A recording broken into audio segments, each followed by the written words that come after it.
calling the Southwest Florida TechNet. CQ, CQ, CQ, calling the Southwest Florida TechNet. Good evening, everyone, and welcome.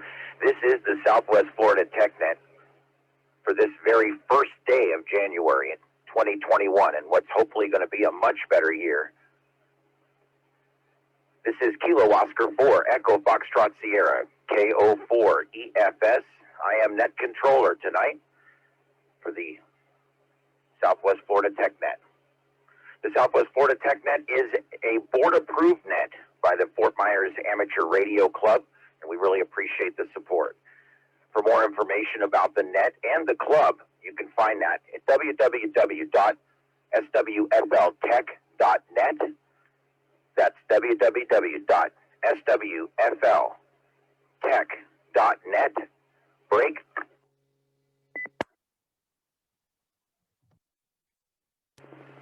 More information about the Fort Myers Amateur Radio Club can be found at fmarc.net. That's FMARC, Fort Myers Amateur Radio Club.net. This net meets weekly at 8 p.m. on the 146.685 repeater for the purpose of discussing the technology and systems involved in amateur radio and to assist amateur radio operators to build and maintain radio systems and stations. In the event of a repeater failure, please switch to the 147.165 repeater. That's the 147.165 repeater. That's channel 1 on the Lee County Aries standard frequency list. This is a directed net, so please follow the instructions of net control. Break.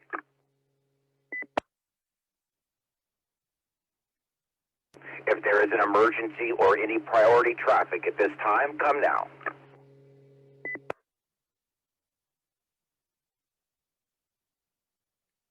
If you have an emergency at any time during the net, please do a double break and say emergency, or something that will lead me to believe that you're having an emergency, and the repeater will be relinquished to you and will provide whatever assistance you need. The net has a companion website and a companion Zoom meeting that's going on right now. There we can pass photos, links, text, and we have the web. On the web, you can actually hear the radio traffic from this net right now. The people that are online can hear right now what's going on the radio. We will be switching to the Zoom meeting right after this radio net. To find out more about the net or the Zoom meeting, to find the link to the Zoom meeting, go to www.swfltech.net. Break. That's swfltech.net. We'll now take check-ins for anyone who cannot make the Zoom meeting tonight, anyone that's mobile or short time, taking check-ins now to the Southwest Florida TechNet.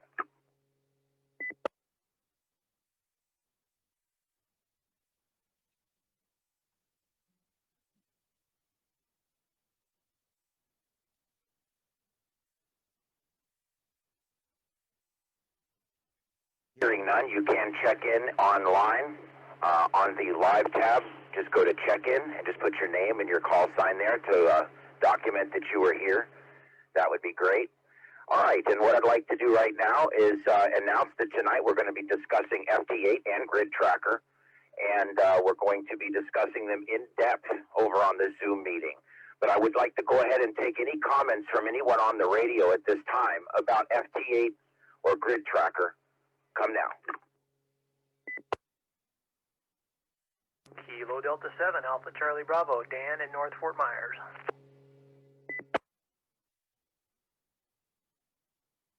Go ahead, Dan. Yeah, good evening, everybody, on the Southwest Florida TechNet, KD7ACB Dan, in North Fort Myers tonight for my last night here before I head up to Sebring.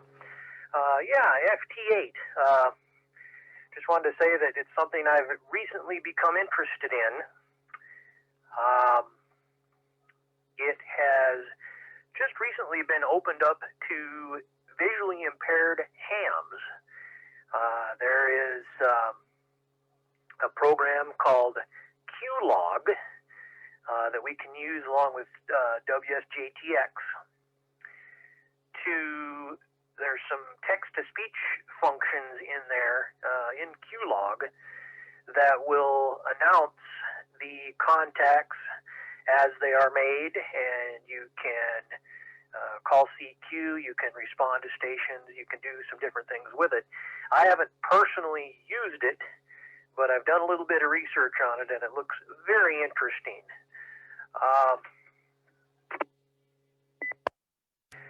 The digital modes in the past have been something that have kind of sort of been closed off to many visually impaired hams because of waterfalls and things like that. You know, a screen reader, which is what we call the piece of software that turns what's on the computer screen into synthesized speech, doesn't really know what to do with a waterfall. It's kind of, nor does it really know what to do with scrolling text. It can read, you know, stationary text, but when you get into lines that are scrolling and things like that, it kind of has a hard time. So there's been some very, very smart hams that have figured out how to make, if not all of the interface, at least parts of it, functional enough so that we can actually use it and make contacts without having to point and click the mouse and things like that. So I plan on getting more into this in the future, and if we have another net on FT8 in a few weeks or a few months or something, I will definitely come back with my experiences with it and how I use it when I get a chance to get my station set up so that I can do it. So definitely looks like something very interesting, and really looking forward to getting into it and listening to what everybody has to say about it tonight. That's what I got for now. Kilo Delta 7 Alpha Charlie Bravo. ACB, thank you very much for coming on the net tonight. It was good visiting with you at the lunch bunch. It was good meeting you, and I hope to see you next time you come into town. Had a good time talking to you there about amateur radio, and it's great when you can chime in from Sebring. And I'm having a friend that's visually impaired myself. I like to hear that there is something coming available to open up more of amateur radio to you. I think that's amazing, and I think that's awesome. And I do want you to report back on that and let us know how that goes. Okay, this is KO4EFS net controller for the Southwest Florida TechNet, taking any additional radio check-ins at this time for anything about FT8 or GridTracker or any announcements that anyone would like to make on the radio. Come now.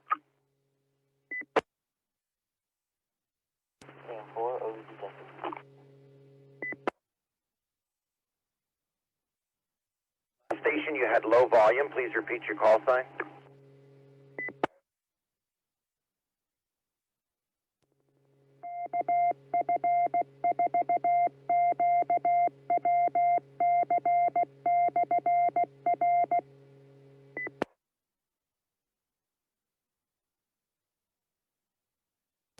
Okay, and I think the beeper got you that time. Last station, come again.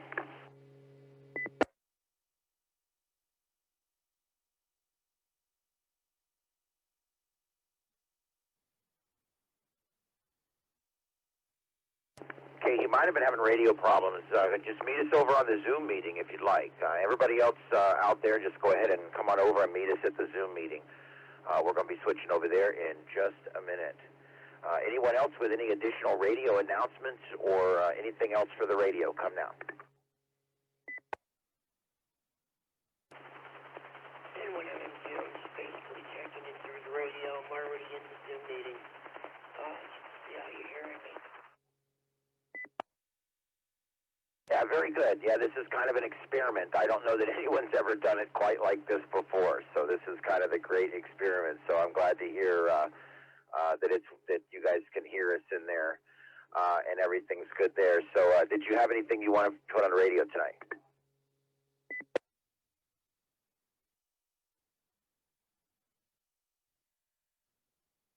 If you're talking to anyone in June, I'll leave comments for the Zoom meeting. Like I said, I'm just checking out and making sure the radio's working well, and you're hearing me on the HD and 1MMQ. not perfect, but it's perfectly readable. So very good. All right, thank you very much. We'll see you over in the Zoom meeting here in just a minute. We've already got a number 16 in there right now. 16 in the Zoom meeting. So if you need to find us in the Zoom meeting, go to www.swfltech.net. That's swfltech.net, tech.net. Real quick, one of the things I'm going to try to start doing on this net, and we're going to do on another net, and I just want to make a couple of real quick announcements. Tomorrow night, I'm sorry, not tomorrow night, Sunday night, the Loggerhead net at 7:30. It's a great time to test your antennas. It's out on Sanibel on the VHF, and it's a great net. I'm on it every week. It's sponsored by the Sanibel Emergency Management. It's at 7:30 p.m. It's one of the FMARC nets. Check that out. And then 9 p.m. on the Windmill net, and that's a great one there. We're on 10 meters. Great time to check out local propagation on an HF frequency there that the general and tech licenses can get on. And then, of course, the traffic net coming up at 10 a.m. On Monday, on Saturday and Monday, actually. All right, and then don't forget the Sunshine net every morning at 8:30, 365 days a year up in Charlotte County. You should be able to hit it. They got VHF, UHF, and WindLink. Check it out. You might like it. All right, is there any traffic on the air before we switch over to Zoom? Come now.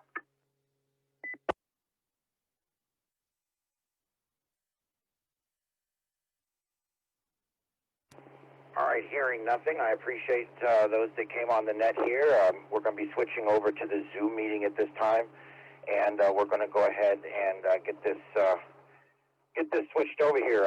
I've got, like, you should see the scribble marks all over this. Oh, it's great. All right, anyway. All right, let's go ahead and say thank you very much for participating on the radio portion of the Southwest Florida TechNet, and have a great night out there.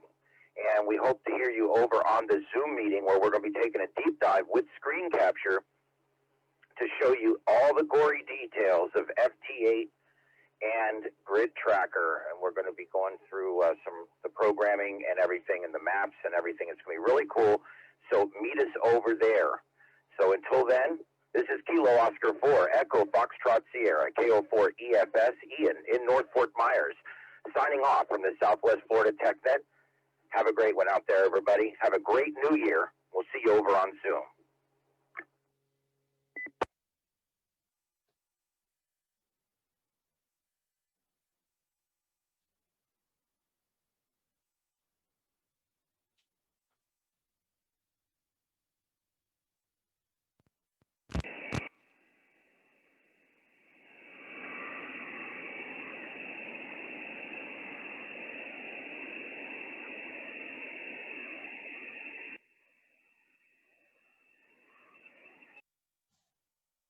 Okay, can you guys hear me now?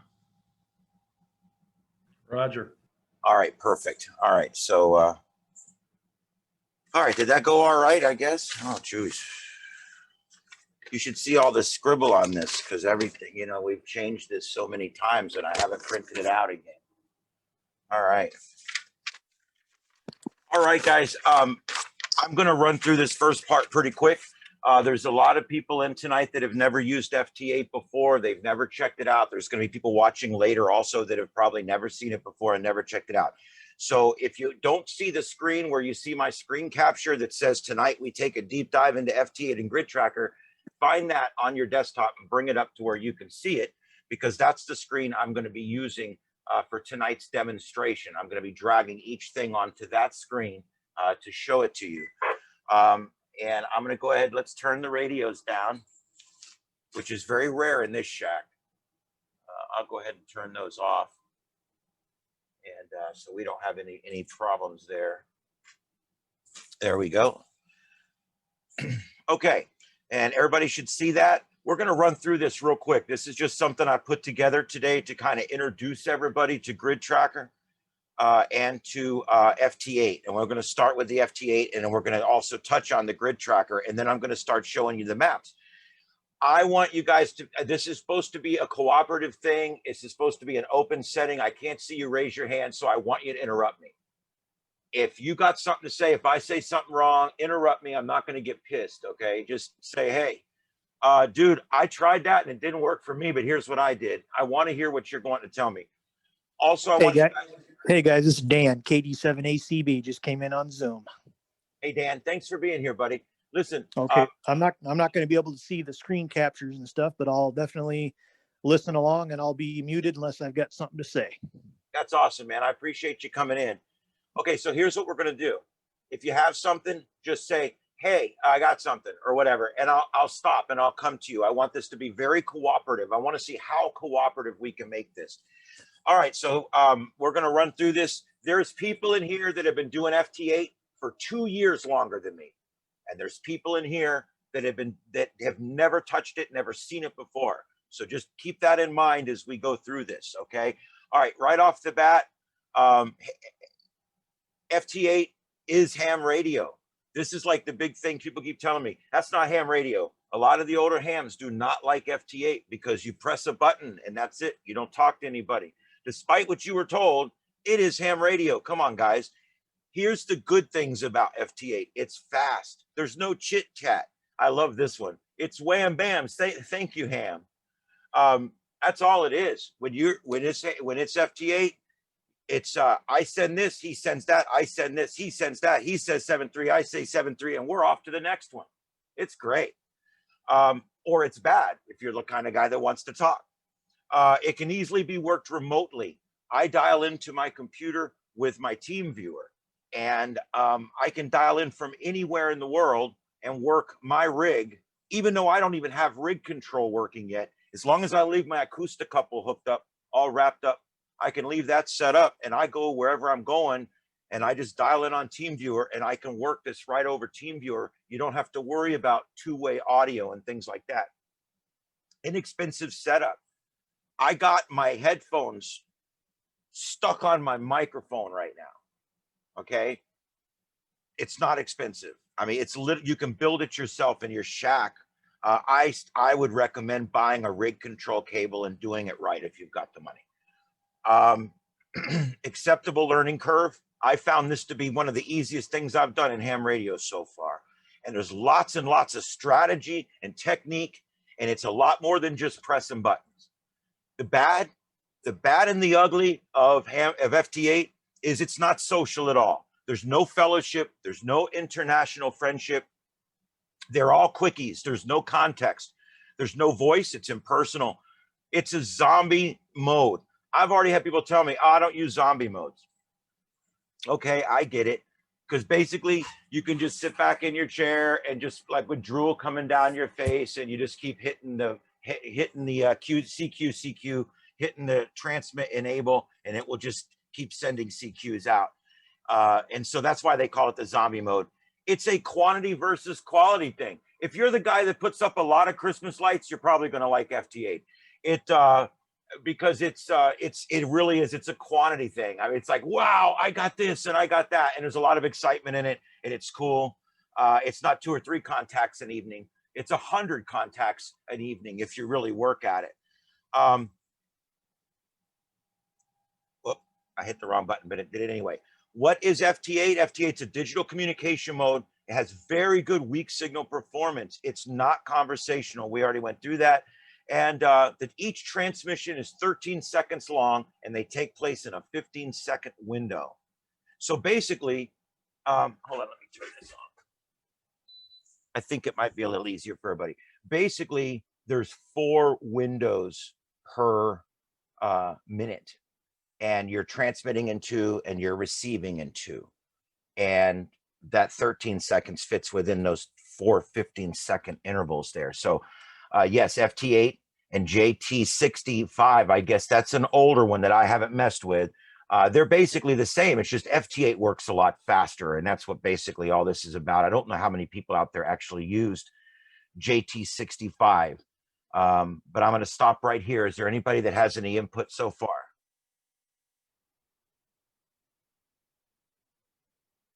Okay, very good. Let's move right on. FT8 is intended for award chasing and propagation research. And people like me to put up a lot of Christmas lights. It's basically one of these things that if you like to do a lot and get a lot and chase a lot, and this is the mode for you.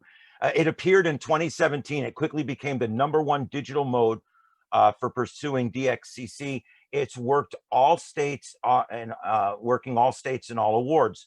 Basically, this allows you to get awards quicker. I'm going to be honest, it does. But most awards now have digital class and voice class. So you're getting an award, but it's for doing it digitally. And people know that that's not as easy as, or not as hard as doing it by phone. Hey, Ian. Yeah, go ahead. It's not only the #1 digital mode, it's the #1 mode of all modes. Yeah, and we're going to get to that. I'm going to go. Yeah, I just wanted. There's the next slide. I'll give it to you. Go ahead, Jerry. Jerry's my co-host tonight, by the way. Go ahead, Jerry. Okay, thanks. Yeah, this is a slide I found that Joe Taylor uses in his talks. You can see down at you see the big green line up at the top that goes over to around July of 2017 and drops to the bottom. That's when FT8 became available in July of 2017. And you can see how it has gained favor above every other mode. A lot of that is due to the minimums we're having in the sunspot cycle, but you know, it gives you a great chance to make contacts and get awards, even in the bad sunspot cycle here. Okay, go ahead, Ian. Oh, and here's a slide I found that does show that almost everybody's using FT8 now. It's kind of impressive to see it in a pie chart like that. Yeah, I was quite impressed myself to see it. But when you look at the waterfall across all the different frequencies, you know, the different bands on that one frequency in each band, you can see that there's a lot. There's just hundreds and hundreds of people on at any given time. All you need to get started is a computer, a single sideband transceiver, a computer and transceiver interface. A lot of the newer radios don't even require one. They got a USB plug right in the back. I envy you if you have that. The wsjt-x software, which is free and it's wonderful, and the GridTracker software is recommended. There's also JT Alert, which works well, and those are both free as well. Any modern computer is adequate for FT8. However, I find that it does work better on computers with faster processors. And Jerry and everybody else, again, break in if there's something you want to add, please, because I'm just going to zip through this because I don't want to bore the folks that already work FT8. Most modern single sideband transceivers are good for FT8 as well. The only thing I found on this was some of the really old ones and some of the really cheap ones, they drift, and that can be a problem when we are trying to decode signals. Newer rigs connect directly using a USB port. Older rigs are going to connect using a COM port adapter plug, using like a little sound port into the back of your radio. That's what's not working for me. As the last resort, you can make a Vox acousticouple like mine and just tell your wife to be quiet when she comes out to the shed because you got the radio on Vox. Okay, interfaces. This is one of the most common right here, a signal link, but almost any interface will do, but I do recommend a direct interface. Be careful not to send too much. This is the one time where my whole Tim the Two-Man Taylor mentality is not good. If you overdrive this thing, your ALC is going to come up. If your ALC comes up, it's going to distort and it's going to be a problem. So what I try to do is keep my transmit all the way up to 100, but I try to keep my ALC as close to 0 as I can, and that way I make sure that I'm sending out about 70 or 80% audio at 100% of my transmit power, but I keep my ALC as low as I can keep it. If that makes sense. If anybody wants to explain that better or add to that, please do. Oh, Ian, that's basically, I think, how hard your audio is driving your transceiver, and it determines, you know, like you said, if it's too high, the signal splatters. there's different ways to control that. I know it's a connector setting in the IC7300. You just turn back the, it's USB gain or something like that, since you're using the USB as an audio input. Other rigs are different. You just have to break out the friendly manual or look online. Google is definitely your friend when you have problems with this stuff. Yeah, and I have found a lot of the rigs, they actually list what the recommended ALC maximum setting would be for use with digital modes. Here's something that's pretty important. You're especially if you're using an older computer, your computer has to be synced up with time. This is how I keep mine synced up. You guys can figure out a way to do it. This is a great way. Time sync tool, you load it. It's a little teeny program, runs in the background. You'll never know it's there. It's just in your little task bar at the bottom, but you'll never even know it's there. But that's timesynctool.com, and it's free, and it loads and it runs in the background, and it automatically loads in. You never have to worry about it. And it keeps your clock on your computer synced up to like 1/10 of a second. And that way, see, everybody transmits right at the same time. And then the other side of the street, the people transmit at the same time. And if your computer is off by more than about 1.5 seconds, it begins to trim off what it hears. And if it trims very much off at all, you don't get a contact. So you've got to get the sync, the time to sync up correctly. And that's really all I got to say about that. Okay. Hey, Ian. Yeah. Two things quick on that. You'll notice that your time is off. Like everything will look good, but nobody's coming back to you.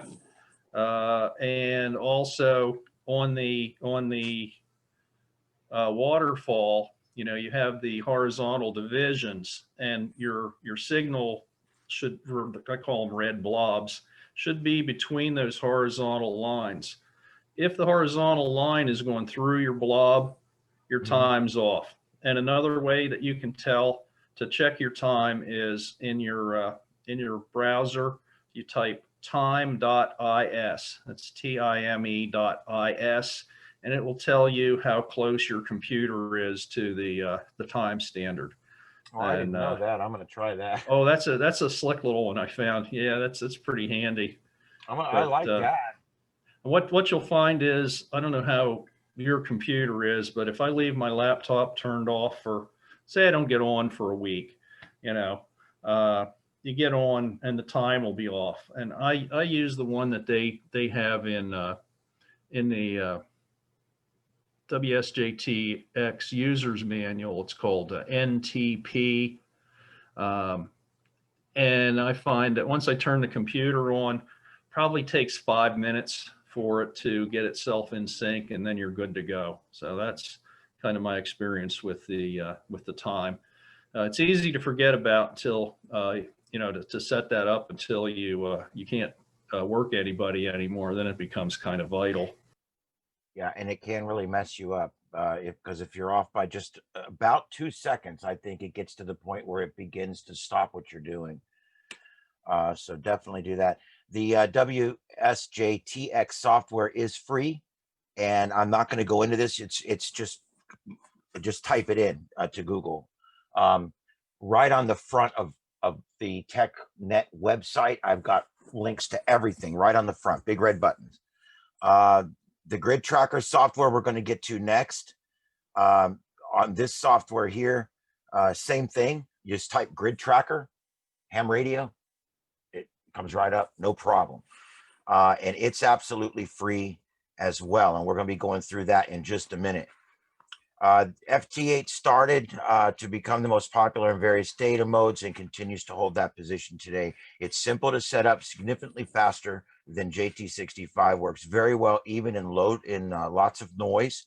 It's popular, so there's lots of activity. We mentioned that. There's semi-automatic, making it easy. Once you pick who you want to contact and you initiate the contact, the computer will finish the last couple of things for you. So you don't have to sit there and hover over it and wait for the click it and click it, click it. That's kind of nice. Some people say it's cheating. Others think it's quite convenient. It's a great way for racking up a lot of countries and making contacts a lot further than your normally could with your radio or your wire. Anyway, there's oh, wait a minute. Okay, there we go. Tips and tricks. Be a lurker on a busy band. This stuff was sent to me by John A4JS, who can't be here tonight. He's been helping me out too, along with Gary. Be a lurker on a busy band. Wait and pounce. Don't add to the QRM by just constantly broadcasting a CQ every 15 seconds.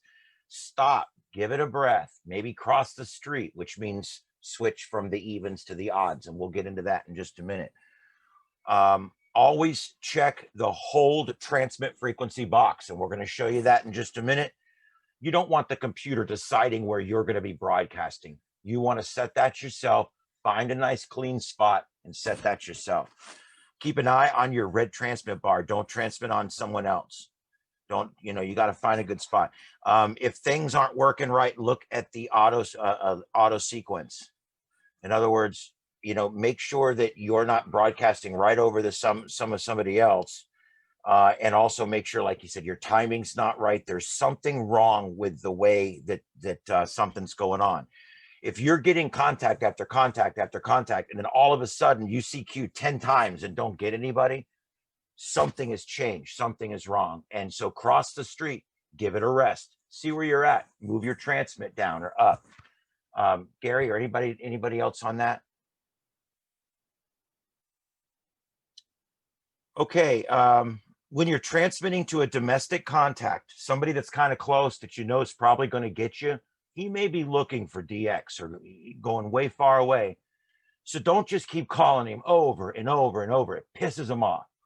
So if it's a local or in the States or somewhere close by, just hail them a couple times. Give them a CQ 2 or 3 times at the most. If they don't answer, they may come to you later. Sometimes they'll come back to you later, believe it or not. But don't keep banging them more than 2 or 3 times. After you do some CQing, don't just leave. Hang around for 2 or 3 cycles. Sometimes they're in the middle of something else and you don't realize it. And so they'll come to you after the CQ cycle, after it cycles a couple of times. Use GridTracker and JT Alert if needed. So that way you can see when someone pops up and you don't have them, it'll color them a certain color. So you can see, oh, I need that zone. I need that state. I need that country. Crossing the street is what they call it when you switch from even transmit to odd. Evens meaning you transmit at the top and the bottom of the minute. Odds mean you transmit at the 15 and the 45-second mark. Okay. So crossing the street means, okay, I've been broadcasting on 0 and 30, 0 and 30, and I've been listening on 15 and 45, 15 and 45. So I'm going to switch that up to where I'm now listening where I was transmitting and transmitting where I was listening. They call that crossing the street. And when you cross the street, you have a whole new batch of people you're listening to. And it's also good to, when you cross the street, listen to both sides for a couple cycles, find a good spot, and then cross the street and see if you can CQ on the other side or answer a CQ on the other side. You should regularly take cycles off to see if someone's walking on you or you're walking on somebody else. And ham radio rules. Let's try to be courteous on there. You can really screw somebody else up if you're not paying attention.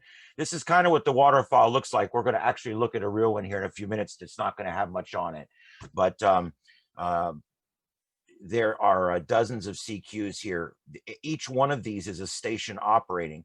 And the reason it looks like a zipper is because each line is 15 seconds. So you're seeing the left side of the street and the right side of the street, or the evens and the odds, however you want to call it. Okay, am I explaining that right? Yeah, Ian. Basically, it's not a real hard thing to do. On the screen, there's a little check box. If you check it, it says transmit even first. So if you uncheck that, then you'll transmit on the odd first. So that's all it is to change that. But yeah, you're looking at different people that way. And so that is a good thing to know. And the little red bar up at the top that Ian was talking about previously, up there near the 1500, yeah, that's your transmit frequency. So if you're calling CQ, you wouldn't want to go over here around 1100 and transmit. You'd want to pick a nice spot, maybe there at 1600 for your transmit. And the whole transmit frequency, what that does, that'll keep you in that nice clear slot that you picked. If you don't check that and you call this guy over here who looks like he's having a lot of fun at like 1100, you'll move just the way it's set there. Now the green frequency is the guy you're trying to contact.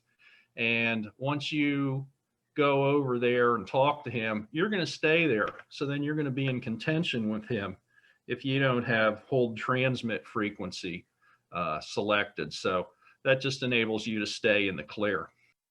Yeah, I was trying to see if I had that screen, but we'll pull that up here in just a minute, and we're gonna go through that. Okay, these chunks when they come in look like this, and you'll see this line will come up every 15 seconds. This line will separate what's come in. They arrive every 15 seconds. If you're not transmitting. If you're transmitting, they only arrive once every 30 seconds because you're talking during the other 15 seconds. So you're only actually getting one bundle of information instead of two. It's really great for low signals. I mean, that's pretty obvious here that the main thing that this does is it gets really, really low signals. Each message is up to 13 characters, takes 13 seconds to send. There are 4 slots per minute, and you transmit for 15 seconds in each block and listen for 15 seconds in each block in between.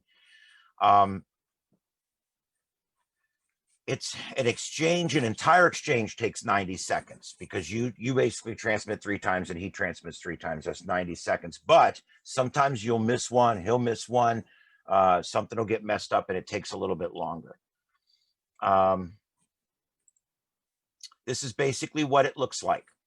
CQ, that's me calling, that's not my call letter, but let's just say it is me calling CQ from grid J001. I'm calling CQ. Then the next one is a guy's answering me. Hey, you, it's me. Here's my grid number.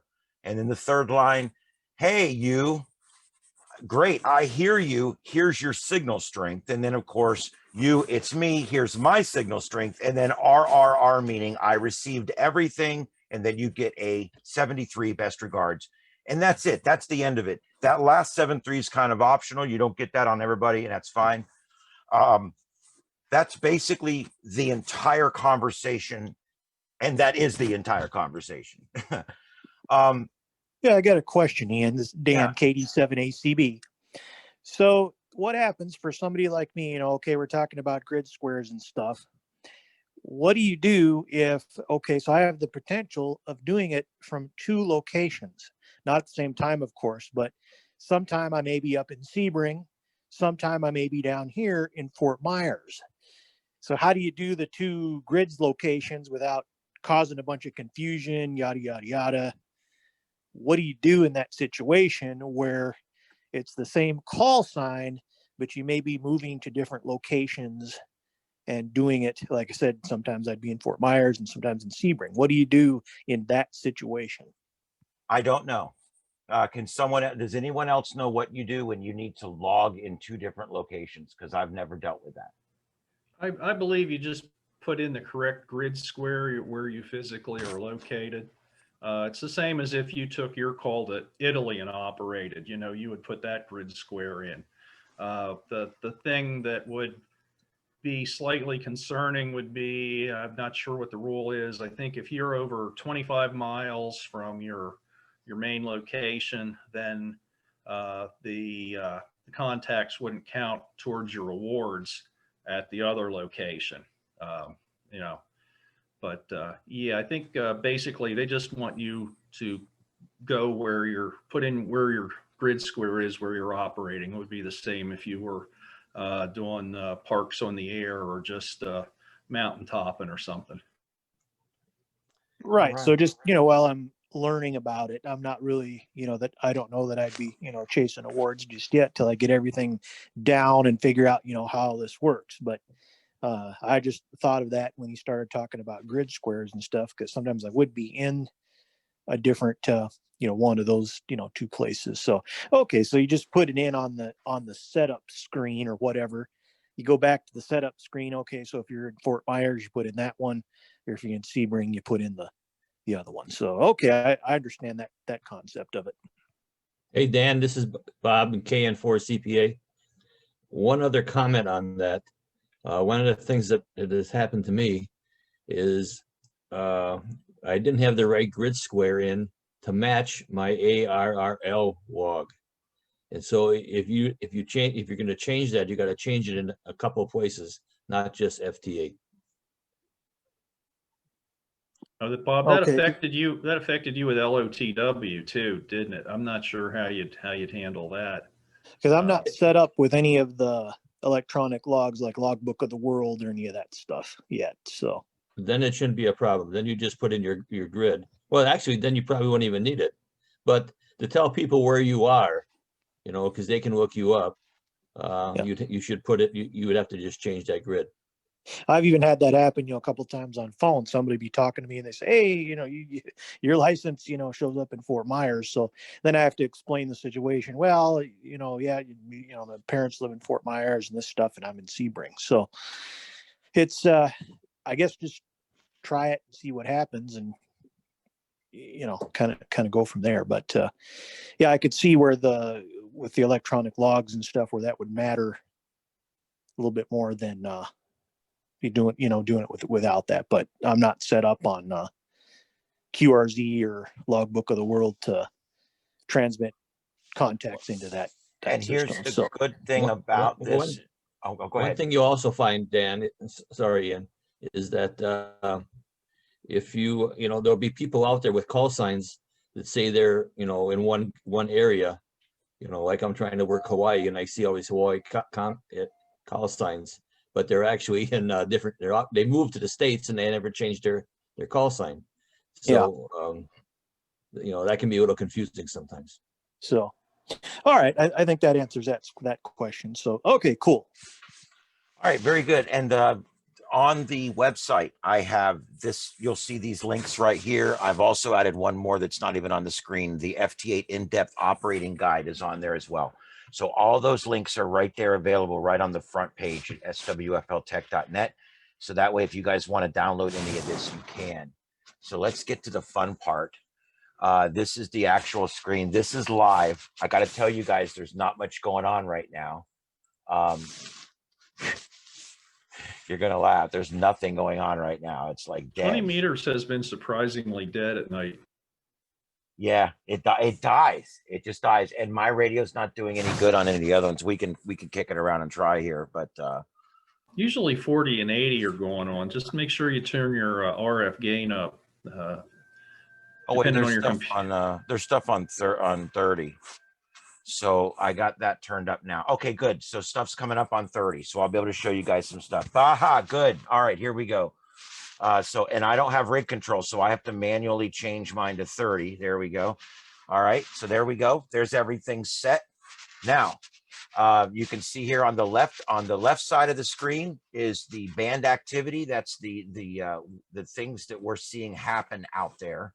And then the right is anything that has to do with my station. Now, we're not going to see anything on the right because we're not going to be doing any transmitting. I can't transmit with the Zoom meeting going on. At least I haven't found a way yet with only one external sound card. Anyway, long story short, we'll be able to still do everything here. You can see here each one of these, the red ones, those will eventually turn different colors. It doesn't do that till later after I've used it for a few minutes and I can't really use it. So I don't know if they're actually going to change, but normally they'll change different colors. Like red would mean it's a new continent that I've never got before. Purple would mean it's a new CQ zone that I've never got before. Gold is a new whatever, Maidenhead Square I've never got before. And so when those colors pop up, you're like, oh crap, I need that one. Boom, you can click it and go. And all you would do, and I can show you guys what it looks like, but I'm not actually transmitting. So understand that my transmitter's not on and we're not actually transmitting. But let's say I want to, I'll tell you what, before we do that, let's go through the screen real quick, okay? And Gary, if I missed something, let me know. right here, down here on these buttons. I'm going to show you what I use, and then you tell me what you use, if there's any other parts of it, or if I explain it wrong. You don't need the log QSO because I've got mine set to pop up, and I click the button and log it. So you don't really need that button. I never use stop. Monitor is always on. Erase is, that basically just erases that square. If you want to click it twice, it erases both squares. It's just a way to clear the screen. Like if I'm monitoring late at night in the bedroom on the laptop, I'll erase the square, and that way I'll see if somebody pops up. Decode you don't hit because it does it automatically. That's the only button you really need right there. I know this sounds crazy.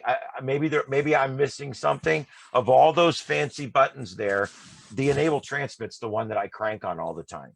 All you do when you're ready to start transmitting is you click that, and notice there it's transmitting a CQ. Notice in the bottom corner down here, you can see what's going on. You can see receiving. Do you guys see that? You see receiving in the bottom left corner. And then when we get to the end of the 15-second cycle here, you'll see 11, 12, 13, 14, 15. It switches to transmit. Now I'm transmitting, not really. And you can see up here on the right, it has logged again that I'm transmitting. And I didn't receive anything, but I'm transmitting again. And you can see that red button is enabled. Once you get a contact, the red button goes off. This is not an automatic program. You can't just leave it and go to work. You have to press that button at the bare minimum and accept your contact before it moves on to the next.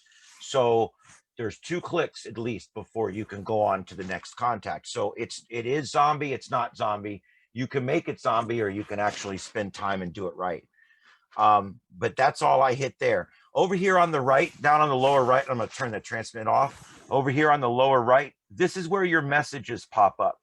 Now, if I start talking to somebody, the messages generate automatically. This is so cool. Watch, I'm going to hail this guy. Not really. And I'm going to show you, look, it pops the messages up for me. Is that cool as hell? See over here on the bottom right corner where it says generate standard messages? I never have to push that because it does it automatically. See where I click the guy up here. I click the guy over here on the left side. I double click a guy.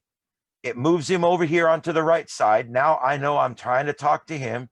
And then look at down on the lower right, it generates all of the messages that I need to send to this guy right away. There they are.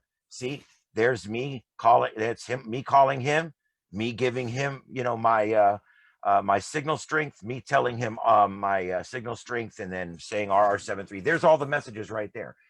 You don't need to worry about that. It makes those automatically. It sends them automatically. I think that's why I like this thing. In the middle right here, there's a couple of really important things I want to show you. Right in the dead center below the decode button, I'm going to hover over it. You can see the little box come up. When you check in there, if you check in there, it will broadcast, I'm sorry, wrong word. It will transmit on the top and the bottom of the minute. You can tell I'm in radio. Top and bottom of the hour. It will transmit top and bottom of the minute. If you click that, now it's going to transmit at the top and the bottom of the minute. If I unclick that, it transmits on the odd ones, which are the even, which are on the 15 and the 45. So that little square right there is pretty damn important. That little square determines which side of the road you're going to be operating on. Okay, so pay attention to that. Some people get in this and they work it for a month and realize that, oh crap, you mean not? Oh wow. And it's like, because I know I worked it for several days on one side of the street. I walked up and down that same side of the street all day long. And then the next thing down here, hold transmit frequency. That will be off when you first go in, but you want to make sure you turn that on. Hold transmit frequency. Right here, you can see, I'm going to let it come up there. Check to keep transmit frequency fixed when the double clicking on the decode. Basically what happens is when you click on somebody, it moves your transmit down by them. You don't need to do that. it's best that you transmit somewhere where you're nice and clean, because they're actually listening to the entire frequency. Am I correct on that, Gary? Yep, that's correct. You want to keep yourself in the open. It's kind of interesting, you know, this is only 3,000 hertz wide. That's the width of a sideband signal. And if you look at the at the waterfall, you can excuse me, you can see there's, you know, dozens of signals in there. So you don't want to step on anybody or, you know, keep yourself in the clear. And here, I'll go ahead and demonstrate right now. There's the waterfall. You can see that big red line that runs down there, but right around 700. That guy's actually splitting the frequency there. And he is, he's close, or he's powerful. He's shooting out 1,000 watts or something, because that's a bleeding ass signal right there. And you can see how his signal is bleeding left and right of where he's supposed to be. Not that there's necessarily anything wrong, but I'm just saying, you can see that's a very strong signal right there. When you see this during the day, this entire thing will look like a zipper all the way across. It's pretty cool. But tonight you can see we've got plenty of open spaces. So if I want to find a clean space, I could go somewhere where it's really dark. I want to find a good dark spot. And so, you know, I could go right there and you hit control and then click. If you just click, it moves the green one. Like if you want to listen here, you can click that. You don't have to do that because it listens to everything. The red one's the important one. That's the transmit side. The red one needs to be somewhere where it's clear. See how that's clear right there? That's a good spot. But you know what? You could go even clearer than that. I don't like to go below 400 because I don't ever see anybody down there that much. So I don't think it's a very good place to go. In ham radio, I find that it's like when you go to a town you've never been to, go eat at the restaurant where the cops and the firemen are, you know? And so it's kind of the same thing here. I don't know exactly where to go, so I go where everybody else seems to like to go, which seems to be up between 1,000 and about 2,000, up in that area. So I try to stay away from this really low end down here, especially lower than 400 or 500. So I could go up here somewhere where it's really clear and just put my transmit right there, like at 2,100 or whatever, 2,200, 2,100. And now that gives me a nice clean spot to transmit. Notice as this waterfall comes down, each green line that you see here represents 15 seconds of time. So what you're basically seeing is, actually it's still in transmit, so you're only seeing one side of it. Let me turn that off. Again, radio's not, the transmitter on radio's not on. Now what we've been seeing is only one side of the street. Now I just turned off the transmitter, let it relax for a little while, let it cool down, and let's see what the other side of the street. Notice the line that it just created looks different than the other line. That's because it's the other side of the street now. And so we'll let that develop for just a minute. And okay, there, see, there's a signal over here, right there. I didn't see that signal before. Why? Because they're on the other side of the street. They were talking at the same time I was talking. That's why I never saw them before. Now they're coming into view because now I'm no longer talking at that particular time. Now the other time's coming up. So there you go, every 15 seconds. So now that we're not transmitting, it's going to look like a zipper because you've got people talking here, people talking here, people talking here, people talking here. And so you have to kind of think of this entire thing in 4 chunks a minute. 4 chunks a minute. Left, right, left, right, left, right, left, right. And that's how it works. Hey, right. Ian, Before you leave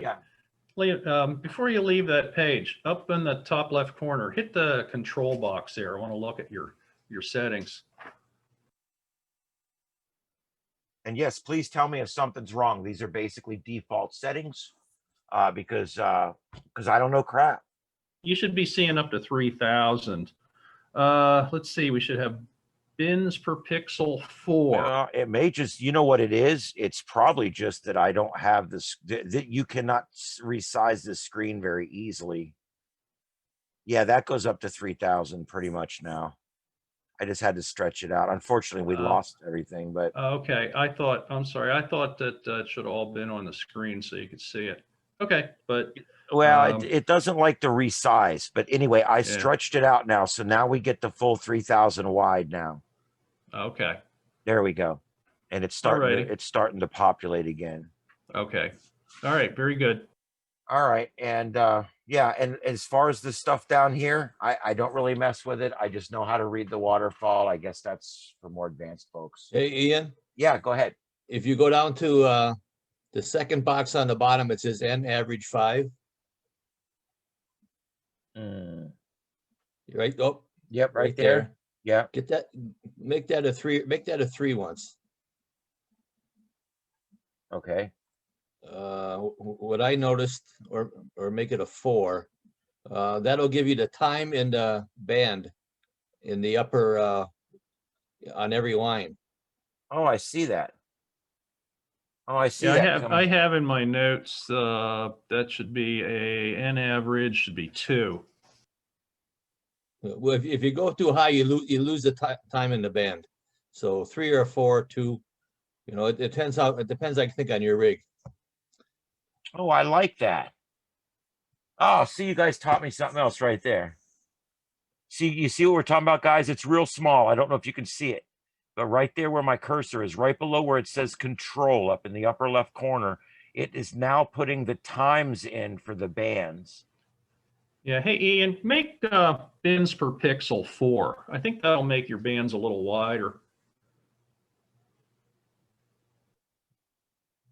Oh, I like that better. I think I'm gonna like that better too. I've always thought they were so small to see.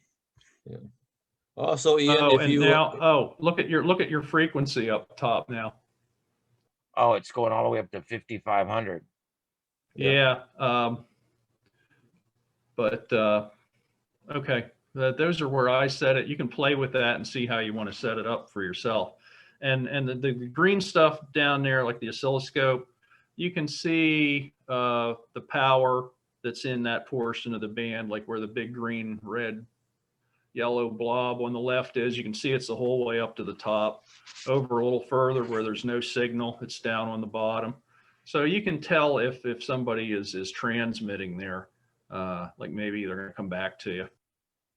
And I like the way it's slowed down now. It seems more relevant to what's going on instead of this thing that's just constantly going wildly like this.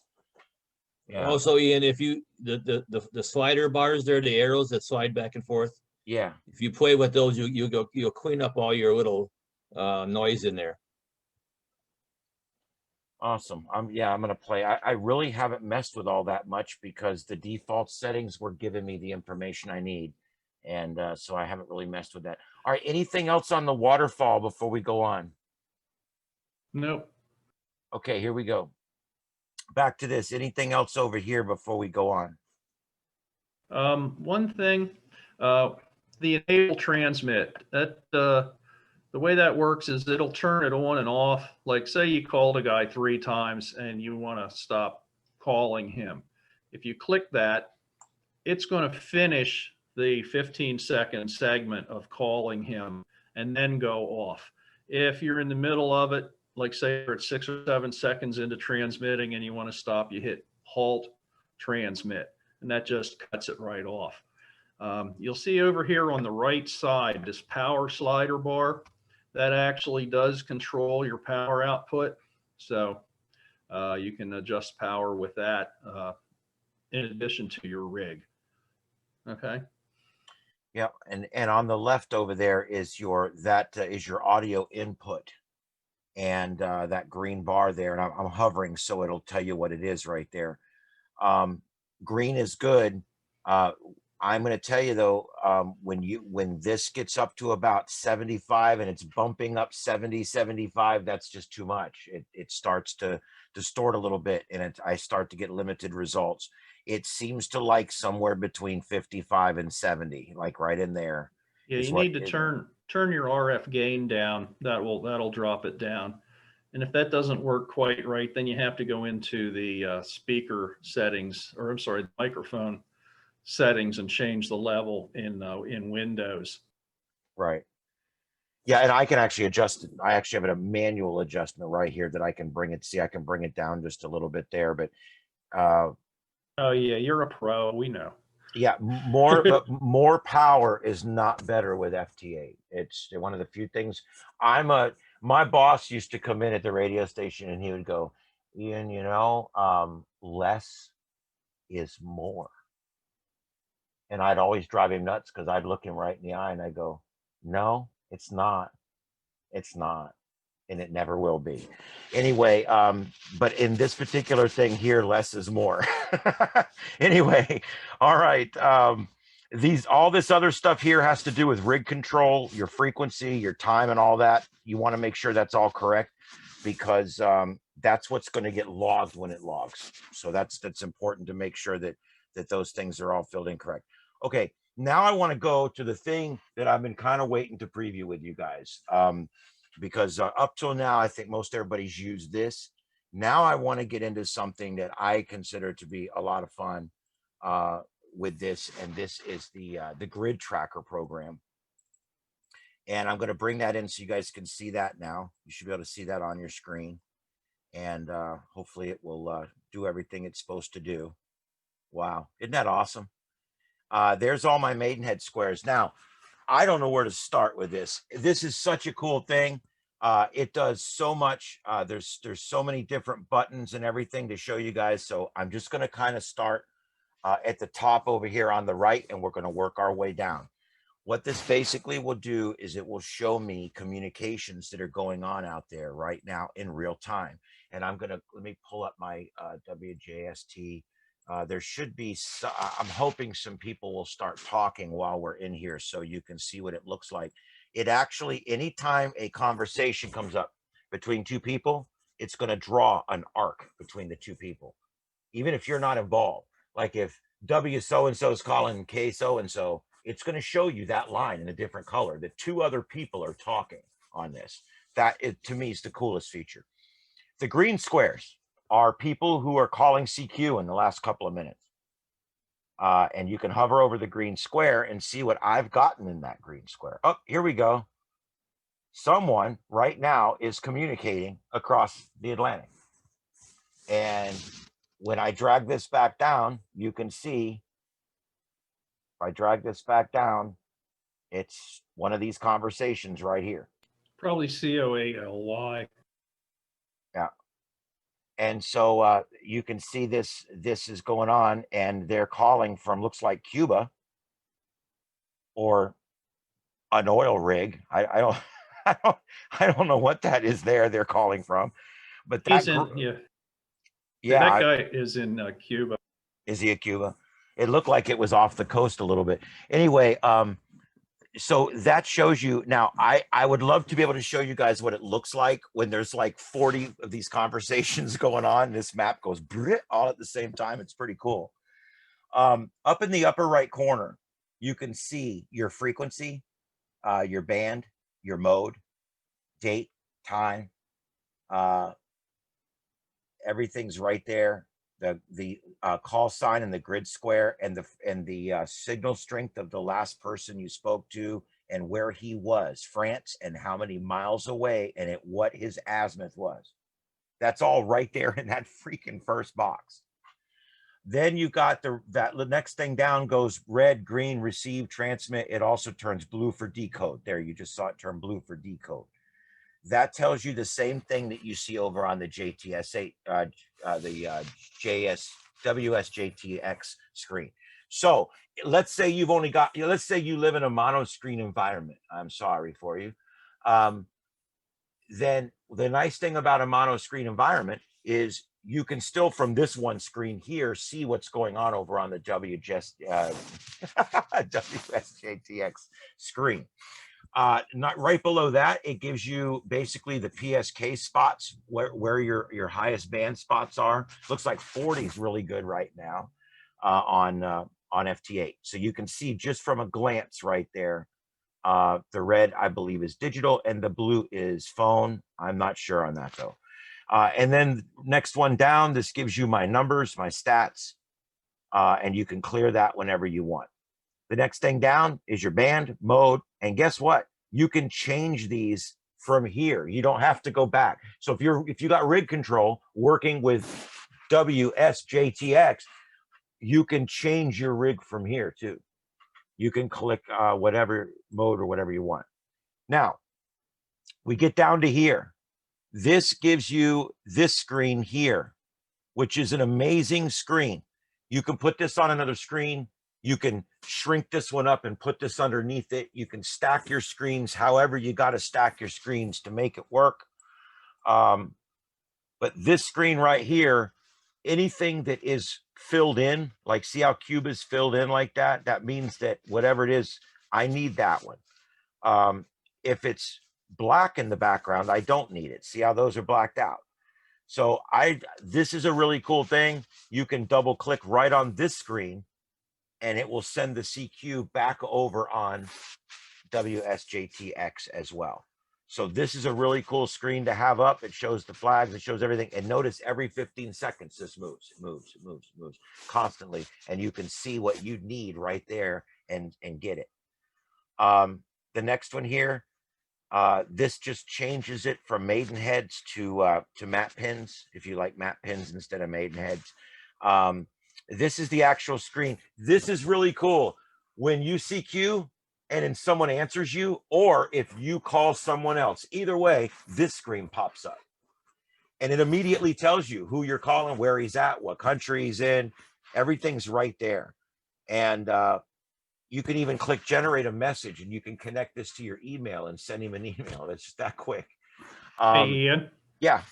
One thing I like on that too, I had fired this up on my rig and was playing with it, but that will also tell you there in that little details grid if they belong to Logbook of the World. You know, so if you're out there hunting for contacts to be, you know, confirmed there, which is how I usually operate, then you'll know right away that they are part of Logbook of the World. So it's kind of handy. Yeah, that's cool. And also the EQSL, Club Log, and I believe there's 2 or 3 others. I'm not members of all of them. So, but they'll come, any ones you're members of will come up there. I'm currently on those 3. And all that information comes right there. And then the really cool thing, when the WSJT-X thing that says, hey, do you want to log this?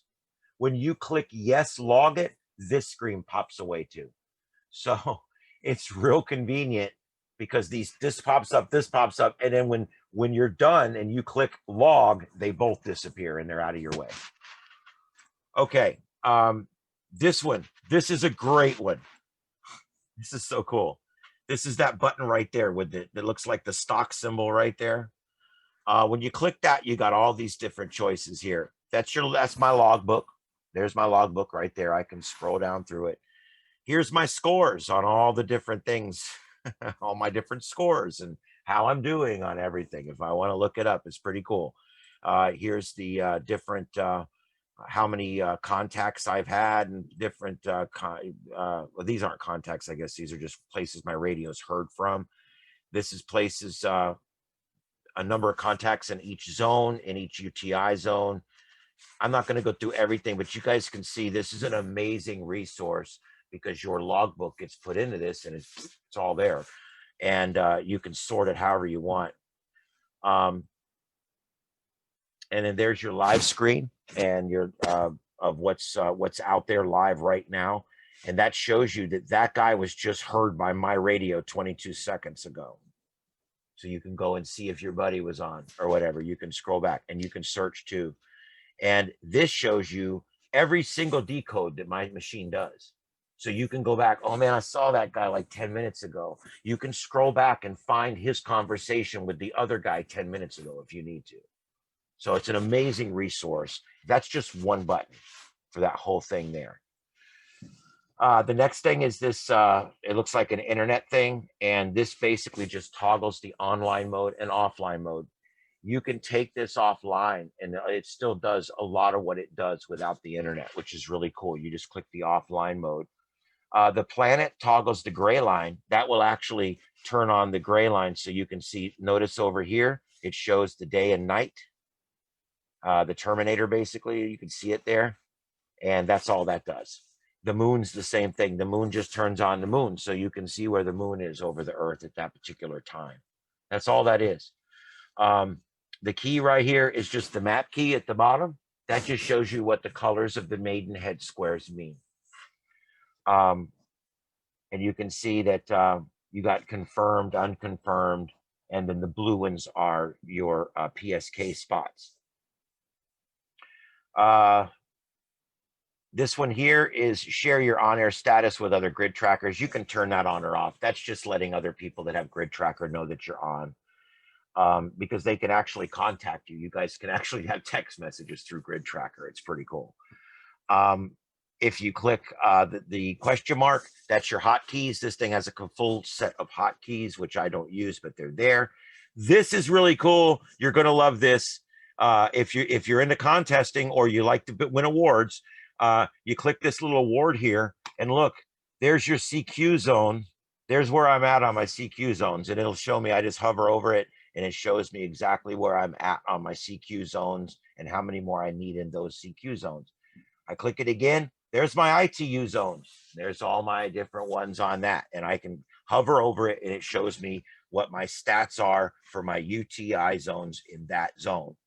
I click it again. There's this is the WAC, the continents, I guess, and you can see, I guess, yeah, Australia. I need a confirmed contract in Australia. So there you go. There is, here's the states. Notice there's my states. There's the ones I'm missing. And there is DXCC. You can see that there. I think this is so amazing. And look, you're going to love this. This is the counties. It takes us a minute to zoom in now. This is all the counties in the United States. And it shows you what counties you're in, what counties you CQ'd in. And then when you hover over them, it shows you what the stats are for that county. Is that crazy or what? So I think that that's amazing. And then there's the Maidenhead squares. You can see the ones that are confirmed and the ones that are unconfirmed that come up like that. That's for the lower 48. And then we're back to normal. And there's that CQ is still going on. I don't know what, I guess they're, oh, no, he's talking to somebody different now. That's that Cuban contact again. And when I hover over that Maidenhead, it shows me all my contacts in that Maidenhead square. And it also shows the one there. So that's cool. All right, the next one down is this lightning bolt is a lightning tracker that will turn on, and it'll show you lightning strikes on the map, which is pretty cool. The MH4, that's your Maidenhead width. I'm not sure what that does exactly. It changes the map, makes it look different. I think it just decides whether you're going to have the slant and tell you two different things or not. I haven't really played with it much. I'm going to skip the gear wheels because I'm going to come back to those. ADF, with that, you can load an ADF file in to add it in. You can also, the ones down here below, you can click PSK, Logbook of the World, Club Log, and Log Local. And what it does, it goes to each of those and it pulls all your confirmations in it and makes sure that all of your confirmations are in there and all your everything's logged in this program. This one here is current conditions. That just gives you your right there, your solar data, real easy to pop up and it's fresh. This one here is you can leave a donation if you want to send them a donation. The speaker toggles your sounds on and off. Some people, your sound card, you may not have two sound cards, so you don't want your sounds on because your radio will hear it. So that would be for that. Spots are pretty cool. Those are your PSK spots. And I don't know if it's going to work for me tonight because it's kind of off the screen here. I don't know. Let me see if I can get this to come down here and set.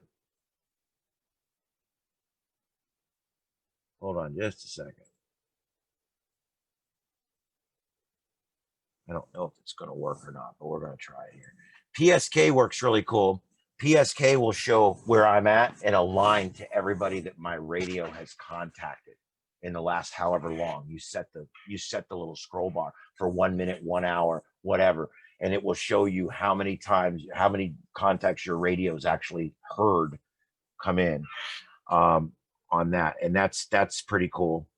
But that's the spots button there, and I wish that would come up so you could see what it looks like, but for some reason it's not. But hopefully, okay, it says it's pulling up my PSK data, but I haven't been using this all day because I've been preparing for this. So anyway, all right, let's keep moving. The Earth here, the globe, is basically time zones. You can click that and it turns on the time zones. So when you go across, look at that, it lights up all your time zones for you. I find that to be annoying as hell, so I turn it off. The next thing, radar. Yeah, look at that. Put the radar right over your Maidenhead grid squares. This thing has more layers than a cake. And you could turn that right on and off.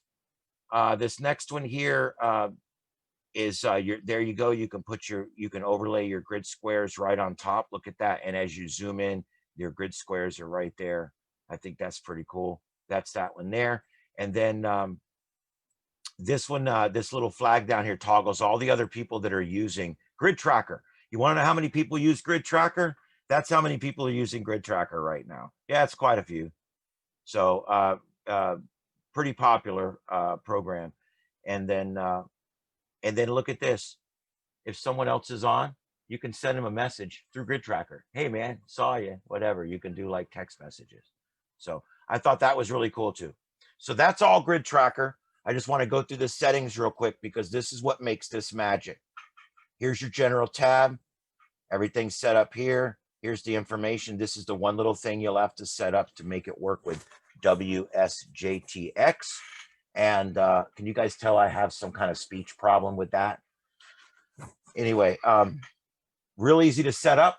The instructions to set that up, and it takes 3 minutes, is on my front page of my website. Button right to it. Lookups. When you go to here, you just put your QRZ information in here, free account, and now it'll look up everybody's address and everybody's flag and everything when you find them. Real simple stuff. And then when you log into other things here, it'll also pull data from those sources as well.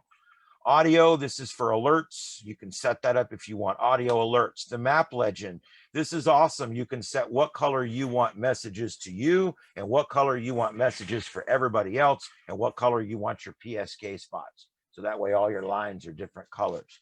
These are all different things: widths, grays, darkness, what's bright, what's dark, what's animated. The map controls are amazing. But the most amazing part is all the maps you have to choose from. These are all maps. Let's say you don't like the dark background. You can do the light background. There's, you can do the whole thing light with the light background like that. Some people prefer that. So the maps are, to me, are the coolest thing, but I like the NASA map. Okay, logging. This is the most important part of the program right here because it takes all the bullshit out of logging, okay? All you got right here, GridTracker. If you click those two green buttons right there at the top, start up and log, it'll now make a backup log for you on GridTracker, a complete backup log that's separate from everything else. Local files, you can have it make local files too, backing up. This is some stuff I'm practicing with here.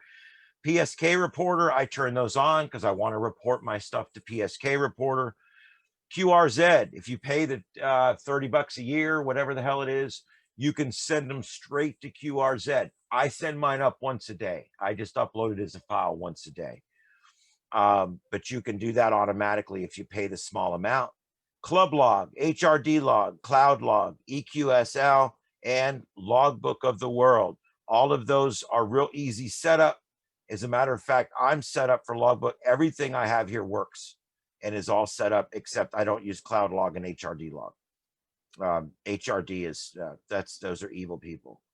And the down here, then you've got the N1MM logger, which I use for contesting. And then you've got others down here like logbook for the old man and stuff that I don't use. But there is, this makes it real easy to take all your digital stuff and move it into your already existing logbook with your already existing services that you're using. The next tab is alerts. Alerts is great. You can put your buddies' call signs in here, and every time they come on, it will alert you on that band or whatever. You can put in, alert me anytime I get a new continent that I don't have yet, or a new county I don't have yet, or a new state I don't have yet. You can set these alerts up for anything, and you can have them sound alert or just pop up or however you want it. This is actually a really cool thing, and I actually use it. Notice I got AA4JS and AB4GW, two of my FT8 buddies on there. And if they come on, it pops up on my screen. Hey, your buddy's on this band, you know, and I'll just pop on and see if I can get him real quick, even though I probably already got a contact with him. So that's what this is all really cool. Call roster. The call roster is just the controls for that thing I've already showed you. And the rest of the stuff's pretty straightforward. That's pretty much the remainder of it. That's pretty much the bottom line for the GridTracker program. So I'd like to open it up now for discussion, questions. Want me to show you anything else? Let's open it up now to anybody. Let's get a discussion going.